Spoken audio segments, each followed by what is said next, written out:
ಭಾರತದ ಜನಗಳಾದ ನಾವು ಭಾರತವನ್ನು ಒಂದು ಸಾರ್ವಭೌಮ ಸಮಾಜವಾದಿ ಸರ್ವಧರ್ಮ ಸಮಭಾವದ ಪ್ರಜಾಸತ್ತಾತ್ಮಕ ಗಣರಾಜ್ಯವಾಗಿ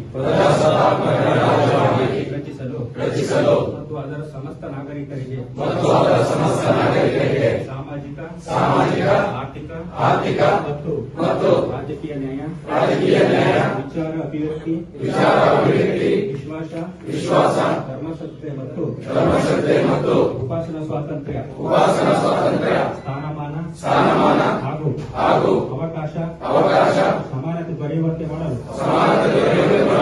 ಮತ್ತು ವ್ಯಕ್ತಿ ಗೌರವವನ್ನು ರಾಷ್ಟ್ರದ ಏಕತೆಯನ್ನು ಹಾಗೂ ಅಖಂಡತೆಯನ್ನು ಸುನಿಶ್ಚಿತಗೊಳಿಸಿ ಅದರಲ್ಲಿ ಭ್ರಾತೃತ್ವ ಭಾವನೆಯನ್ನು ವೃದ್ಧಿಗೊಳಿಸಲು ಶ್ರದ್ಧಾಪೂರ್ವಕ ಸಂಕಲ್ಪ ಮಾಡಿದವರಾಗಿ ನಮ್ಮ ಸಂವಿಧಾನ ಸಭೆಯಲ್ಲಿ 1949ನೇ ಇಸ್ವಿ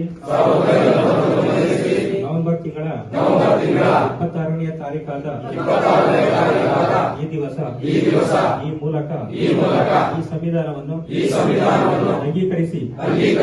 ಅಧಿನೇಮಿಸಿ ಅರ್ಪಿಸಿಕೊಂಡಿದ್ದೇವೆ.